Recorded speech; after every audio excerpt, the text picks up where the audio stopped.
মুহাম্মদ সাল্লাল্লাহু আলাইহি ওয়াসাল্লাম বলছে দাড়ি রাখো, এরা কাটে। বলছে টাকনুর উপরে প্যান্ট বড়, এরা নিচে পড়ে। এখন নায়কেরা দাড়ি রাখে, এরা দাড়ি রাখে। আল্লাহ তাআলা বলছে হালাল খাও, এরা সবসময় হারামের প্রতি ঝুঁকে থাকে। ইসলাম যত কিছু আদেশ করছে, মুসলমানদের বর্তমানে কাজ হয়ে গেছে সবকিছুর বিরুদ্ধাচরণ করা। ওয়াল্লাহি যদি শুকর খাওয়া হালাল হতো, কেউ শুকর খেত না, গরু খেত সবাই। যদি মদ খাওয়া হালাল হতো, এই মুসলমানরা মদের প্রতি এত আকৃষ্ট থাকতো না, সবাই পানের প্রতি থাকতো আকৃষ্ট।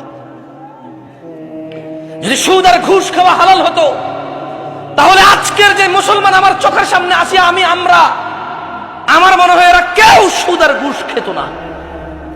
ওয়াল্লাহি যদি নামাজ পড়লে পাপ হতো, তো ফজরে তুমি মসজিদে জায়গা দিতে পারতা না। গান শুনলে পাপ হয়, কনসার্টে জায়গা হয় না। গান শুনলে পাপ হয়, কনসার্টে জায়গা হয় না। সিনেমা দেখলে পাপ হয়, ইন্টারনেটে মিলিয়ন বিলিয়নস ভিউ হয় ওইটার। বাবা মায়ের সাথে বেয়াদবি করলে পাপ হয়, কোন সন্তান তার বাপ মায়ের কথা শোনে না।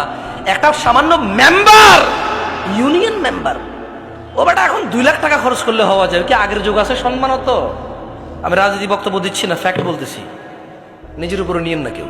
আমি রাজনীতি বুঝি কম, তাই বলি না। আমার শত্রু বানায় শুধু শুধু নিজের শত্রু বাড়ায়েন না। আমি নিরীহ মানুষ, মনে আপনার কষ্ট যাবে শুধু, বাস।